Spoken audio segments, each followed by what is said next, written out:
Maintenant, on va aborder une autre question, mais qui a déjà été soulevée ce matin par Hélène, mais qui va être approfondie par Isabelle Massona. Vous êtes psychologue clinicienne aux Hospices civils de Lyon. Vous êtes considéré comme spécialiste, avec des guillemets, du chemsex et des questions de violence sexuelle, mais cette notion de spécialiste, c'est pas votre truc. Hein, voilà. Mais au moins, vous avez en tout cas une solide expérience de psychologie clinique dans ce domaine. Et vous êtes également co-responsable du groupe santé sexuelle du Corévi Lyon-Vallée du Rhône.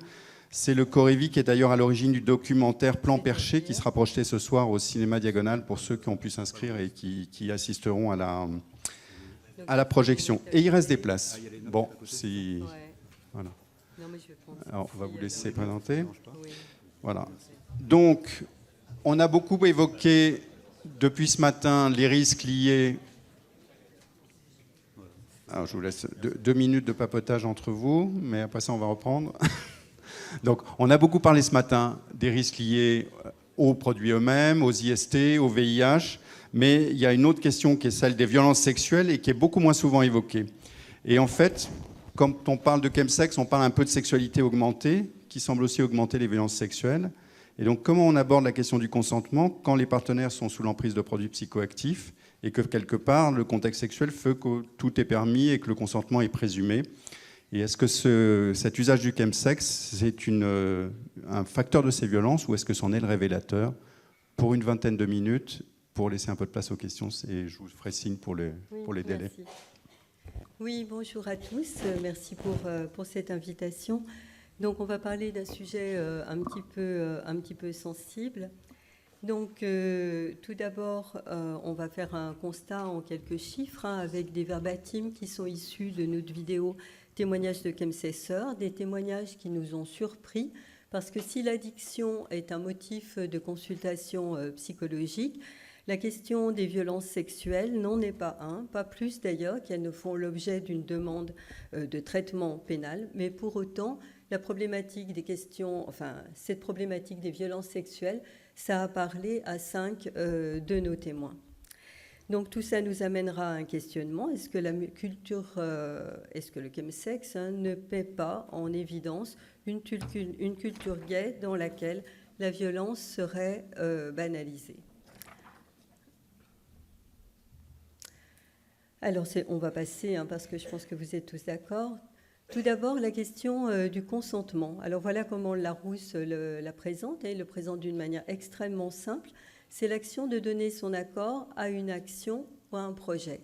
Par contre, pour la question du consentement, ce qui est important de voir, ce sont les conditions. C'est-à-dire que pour qu'on considère qu'un consentement soit valable, il faut d'abord que les personnes soient en capacité de réfléchir, c'est-à-dire que leur fonction cognitive ne soit pas altérée. Par ailleurs, il faut que le contrat soit passé entre des personnes qui sont de force égale, pour éviter, bien évidemment, qu'il y ait un état de contrainte. Je suis trop petite, pardon. On va vérifier que c'est bon ou pas? Mais encore faut-il que madame puisse voir son écran, en fait. Bon, j'ai mis des talons, mais visiblement, ils ne sont pas suffisamment. C'est mieux. Vous voyez toujours votre écran? Merci. Oui. Donc, que les personnes soient capables de réfléchir, que leur état de conscience ne soit pas altéré, qu'il n'y ait pas d'état de contrainte et de soumission possible. Et une chose importante qu'il faut bien prendre en compte, c'est que l'objet de la transaction soit suffisamment identique pour l'une et pour l'autre personne.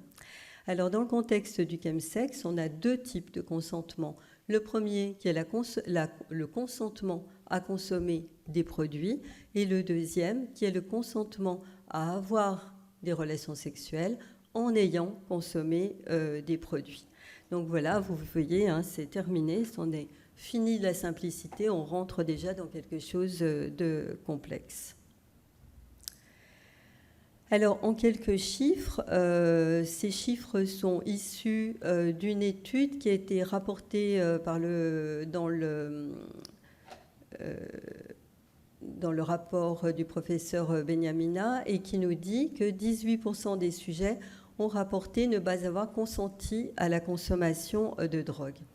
Parmi ces sujets, on peut penser que 18% n'ont peut-être pas consenti au sens où ils n'avaient pas de représentation suffisamment claire de ce à quoi ils donnaient leur consentement. C'était peut-être pour eux la première fois où ils consommaient des produits de ce type, c'est-à-dire des catinones de synthèse.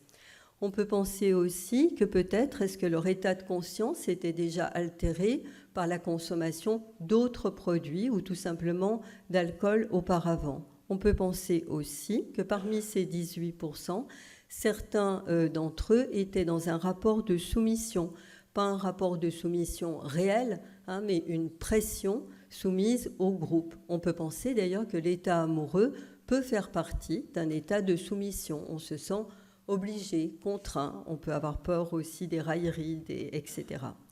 Mais on peut penser bien évidemment que d'autres ont fait l'objet d'un état de soumission chimique. Et 15% ont rapporté avoir subi de la violence lors des parties de chemsex. Deux autres études qui sont récentes, vous le voyez, et dont les résultats sont étroitement convergents et viennent documenter cet aspect du chemsex généralement peu évoqué, que sont les consentements et les violences. Donc, la première nous dit que 43% disent avoir eu du sexe non consenti. On reviendra d'ailleurs sur cette étude. Et 16,7% avoir eu du sexe forcé. On verra pourquoi il y a une petite différence à la fin. Et une autre étude qui nous dit que plus de 46% disent avoir subi des rapports non consentis, donc on a une cohérence, et 16,8% avoir subi des violences pendant les rapports, et 18% avoir été dans un état de soumission chimique. On peut donc se dire que les violences dans les sessions chemsex existent, même si, bien évidemment, cela ne signifie pas que toutes les sessions chemsex sont violentes. On va revenir à quelque chose d'un petit peu plus qualitatif en essayant de voir quels peuvent être les freins à la perception de la violence avec des verbatims issus de 4 témoignages. Donc le premier qui illustre le retournement de la perception de la violence qui est érigée comme une performance. Donc ce témoin nous dit « L'inconnu qui te dit « je te fais un verre » et la dose peut te faire perdre le contrôle et une dose plus importante te faire dormir et on peut profiter de toi sans que tu t'en rendes vraiment compte. Et là, la culpabilité qui arrive le lendemain. C'était peut-être comme un viol, qu'on est allé trop loin. Mais il y a ce côté où on a été si performant comme un acteur de film porno. Donc là, on voit bien qu'il s'agit, l'utilisation du pronom indéfini « on » nous montre à quel point il s'agit finalement d'une pratique qui est culturellement identifiée. L'inconnu peut profiter de toi. Il nous parle aussi de situations qui sont rencontrées, mais il nous rend compte surtout de la difficulté de la qualification de soi à soi de ce qui s'est passé. Te faire perdre le contrôle, te faire dormir, on voit que ce sont des euphémismes, mais on voit aussi la gradation de la perception de la violence, un jeu qui a peut-être aussi mal tourné. Et on voit tout d'un coup arriver, c'était peut-être comme un viol. La culpabilité arrive, la culpabilité de quoi de s'être laissé faire, donc d'avoir consenti à se soumettre ou simplement d'avoir librement aliéné son corps. Mais est-ce que peut-être il veut parler de honte ? Souvent on utilise l'un pour l'autre. En réalité, ce témoin a été victime de viol dans son enfance. Mais ce qui est important là, c'est de voir comment l'idée du viol est finalement balayée, retournée par l'importance qui est accordée à la performance. Un autre témoignage qui illustre le déni de la violence par présomption de consentement. Tu tombes sur des mecs qui veulent se mettre en danger, alors après, est-ce que c'est du consentement, est-ce que c'en est pas ? Je l'ai vu chez un ami, il a fait venir un mec, il l'a shooté au jet, je suis partie avec mon pote, j'ai pas pu le dire au mec. Un autre qui nous dit... Au début où j'ai commencé, je me suis peut-être fait abuser, ou peut-être j'abusais des autres, je te dis, j'en sais rien. On me disait bonjour, je ne les connaissais pas. Il y en a plein. Si le gars fait un geôle, qui vont peut-être se mettre dessus et le baiser, ça passe inaperçu. Violer quelqu'un, vu que tu es là pour ça. Donc, ce qui est important de comprendre, hein, c'est que la présomption de consentement, c'est une fiction légale et culturelle qui dispense celui qui initie une action de s'assurer du consentement de la personne vers laquelle il s'adresse. La présomption autorise l'acte. Là, c'est le lieu qui l'autoriserait, mais il faut bien l'entendre comme une fiction légale et culturelle surtout. Un troisième témoignage qui illustre les mythes du viol qu'on va voir juste après, mais là, ça semblait intéressant de voir quels sont les mythes du viol que chacun peut avoir. J'en ai pris, mais il y en a d'autres. En fait, je ne me rappelle pas, et pour moi, je n'ai pas été violée. Pour moi, quand on a été violé, on s'en rappelle. Clac, premier mythe du viol. Oui, c'était bien un viol, sous soumission chimique, mais est-ce que psychologiquement, ça m'a vraiment... Moi, quand je vois certaines personnes qui ont été violées et qui racontent leur histoire, moi, je ne l'ai pas vécu. Ce qu'il faut entendre là, c'est toutes les conséquences du psychotraumatisme. C'est-à-dire quand on entend parler d'une manière générale des personnes qui ont été violées, elles vont dire ce que ça a changé dans leur vie et ça apparaît toujours comme quelque chose qui est énorme. Mais moi, si je banalise, finalement, je n'ai pas été violée. Moi, j'habitais à côté d'une grande ville. Ça, c'est un autre. Les gays ne sont pas comme ici. Ils s'attachent plus facilement. J'ai commencé les gars à 21 ans et j'ai découvert le monde gay. J'étais trop naïf. J'ai découvert les applis. Clac, on retrouve le monde des applis. Il y a tellement de gars, tu peux tellement baiser facilement. Moi, je ne pouvais pas me dire qu'un jour, quelqu'un pourrait abuser de moi. Là, le mythe du viol, c'est le fait que le viol résulterait d'un état de frustration culturelle. Sexuelle, pardon. Donc les mythes du viol au masculin. Alors, d'abord, ce qu'il faut savoir, ça c'est les mythes du viol au masculin. Mais c'est en 1980 que William Burt avait commencé à définir ce qu'il appelait les mythes du viol. De quoi est-ce qu'il s'agit ? C'est-à-dire qu'il en parle comme étant des croyances préjudiciables, stéréotypées ou fausses, à propos du viol, des victimes de viol et des violeurs. C'est-à-dire que ces mythes du viol contribuent à créer un climat hostile aux victimes de viol. Ce sont des attitudes et des croyances qui sont généralement fausses, mais elles sont fortes. Pourquoi ? Parce qu'elles sont largement partagées. Et elles servent à justifier l'agression sexuelle des hommes, on était en 1980, contre les femmes. Les mythes du viol sont importants car ils contribuent à influencer et à renforcer ce qui est et ce qui n'est pas des violences sexuelles, ainsi qu'à déterminer qui est une victime crédible et qui ne l'est pas, ce qui va avoir des répercussions bien évidemment sur les victimes, sur les délinquants et sur la société. Les victimes ne vont pas signaler parce qu'elles ne correspondent pas à la définition a priori du viol. Elles craignent quoi ? De ne pas être crues, bien évidemment, parce que d'autres tiennent ces mythes pour vrais. Et les auteurs, eux, vont utiliser les mythes du viol pour justifier des actes de violence afin de minimiser leurs propres actions et le mal qui en est fait. D'une manière générale, les hommes, on le sait, il y a une sous-déclaration des hommes, ne veulent pas dire avoir été victimes de crimes sexuels parce qu'ils ne pourraient plus être vus comme des hommes. Et on retrouve là toutes les attitudes hétéronormées qui vont contribuer à renforcer bien évidemment tout ça.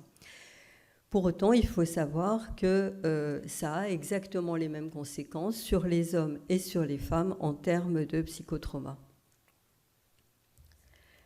Donc, vous les avez vus, vous les avez lus, ce sont des choses importantes, on les reprendra à la fin. Le dernier témoignage, c'est la banalisation culturelle.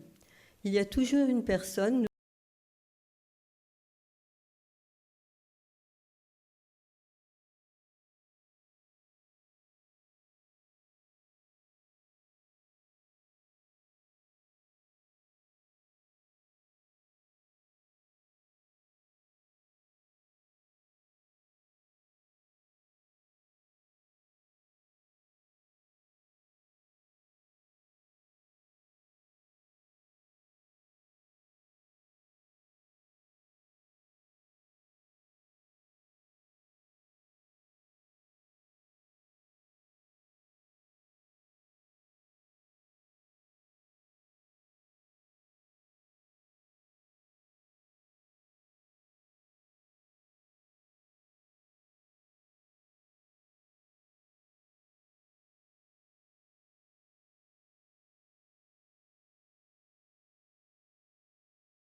la société, un groupe social, une culture qui se construit avec des stéréotypes, des mythes et des codes relationnels. C'est la société et ses codes qui se montrent permissives, avec certainement, en les banalisant,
ou prédation, une absence de relations humaines avec un sexe mécanique, on l'a dit aussi, la recherche du produit sur les applis, etc. Tout ça contribue bien évidemment à, après coup, faire éprouver à chacun un sentiment de solitude et de déshumanisation. On voit aussi des comportements de non-assistance à personne en danger, ce qui majore là aussi le sentiment de solitude après coup. Ces violences, donc on le voit, ne sont pas toujours repérées comme telles dans la temporalité, du fait des codes culturels, et vont avoir un effet sur la faible estime de soi.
Si les hommes sont affectés par le viol autant que les femmes, c'est l'être humain qui est sensible au psychotraumatisme.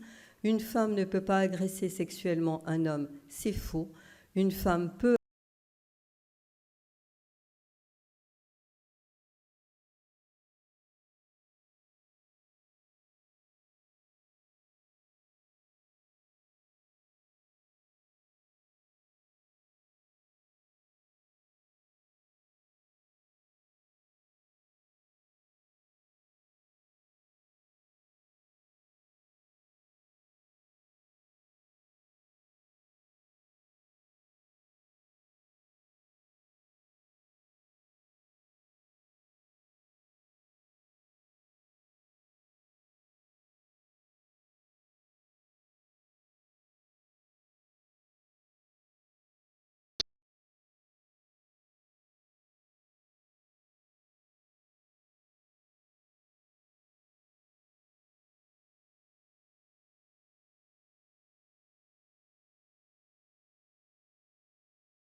référence Audrey Bu.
Sexuelle.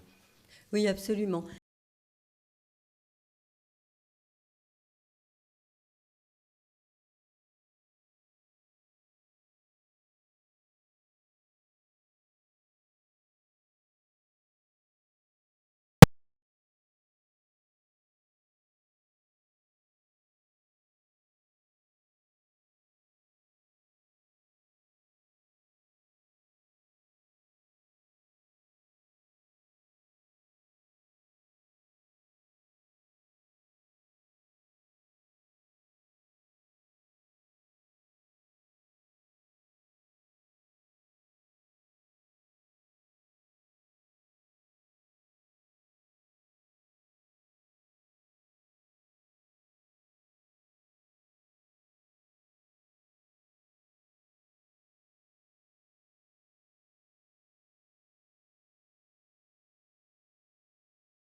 Donc c'est pour ça qu'il va y avoir un impact. Et puis on va chercher des modèles justement sur la pornographie. Donc le modèle du hardeur s'impose. Il s'impose aussi dans le monde non-HSH, hein, mais il est encore plus fort précisément parce qu'il n'y a pas de modèle. Alors chez les primates, il y a une étude qui est intéressante. Chez les primates, on se rend compte que si avant la puberté, je ne sais pas comment on en parle chez les primates, mais si on extrait justement un primate de sa société et de ses congénères et qu'on le réintroduit après l'apparition des caractères sexuels secondaires, eh bien ce primate ne sera pas capable d'avoir justement un modèle sexuel, on va le dire inhabile, malhabile.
Violence et qui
qui sont radicalement différentes.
Ça va être un peu touchy de...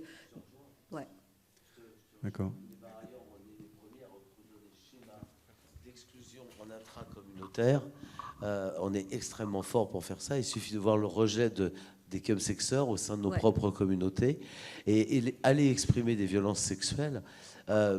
Très souvent, et je pense qu'Hélène pourrait dire la même chose, en entretien, on a souvent des gens qui viennent et qui nous expriment justement avoir été victimes, pas consentants, tu vois, sans aller jusqu'à une idée de viol, vraiment, etc., de perte de connaissance, de tout ce que tu veux. Mais vraiment, sur le fait de ne pas avoir exprimé un oui ou un non très clair et d'avoir eu l'impression vraiment de subir cette relation sexuelle. Et qui nous disent, mais je ne peux pas en parler, et j'ai pas pu en parler pendant la partouze, pendant la sex party, parce que les gens m'auraient répondu, mais attends, tu viens volontairement tout seul dans une partie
Sont entrés dans l'hôtel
perception, la proximité au concept d'agression sexuelle chez les HSH n'a pas de sens.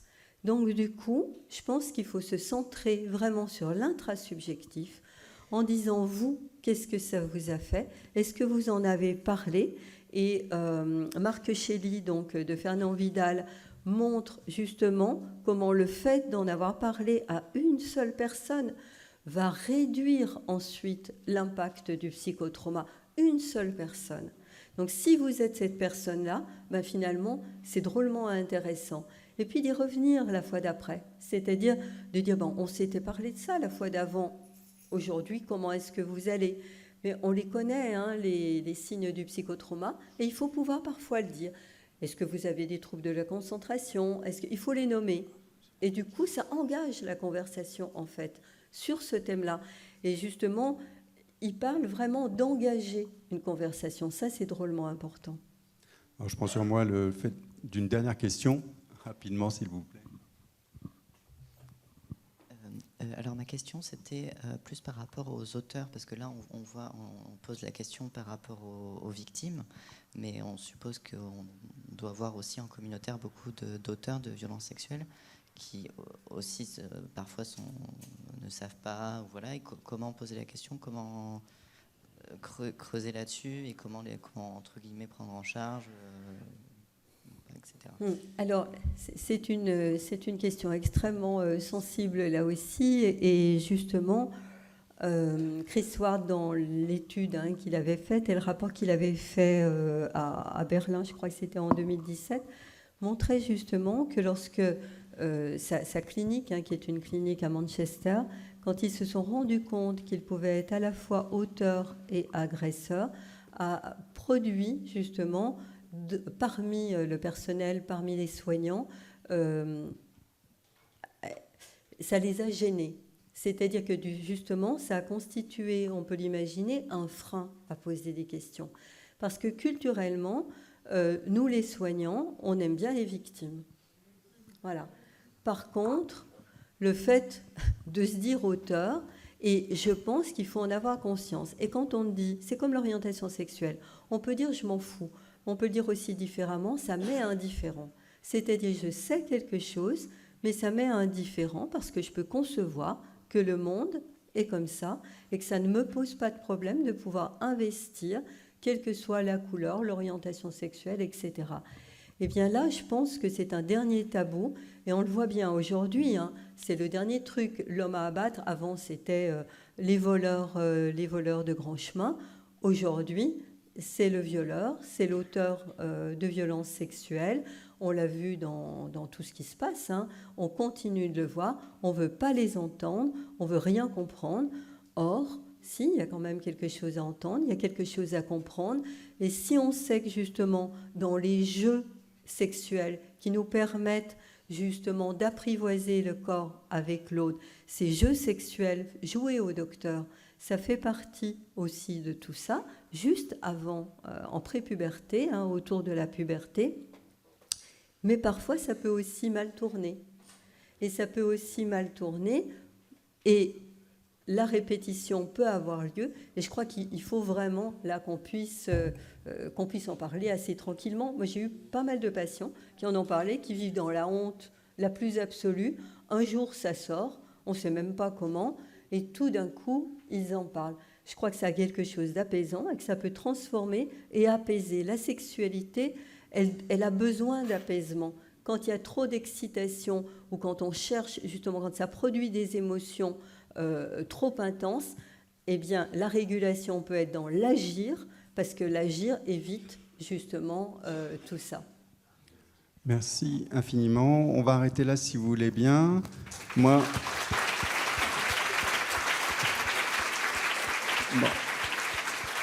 j'aurais préféré un petit clash. Je trouve que c'est toujours porteur, un petit machin. Mais bon, ce consensus entre nos deux intervenants qui ont des approches extrêmement différentes et des cultures de l'intervention très différentes montre cette complémentarité, cette approche pluridisciplinaire qui est essentielle. Merci à eux parce que c'était à la fois très complet et très dense.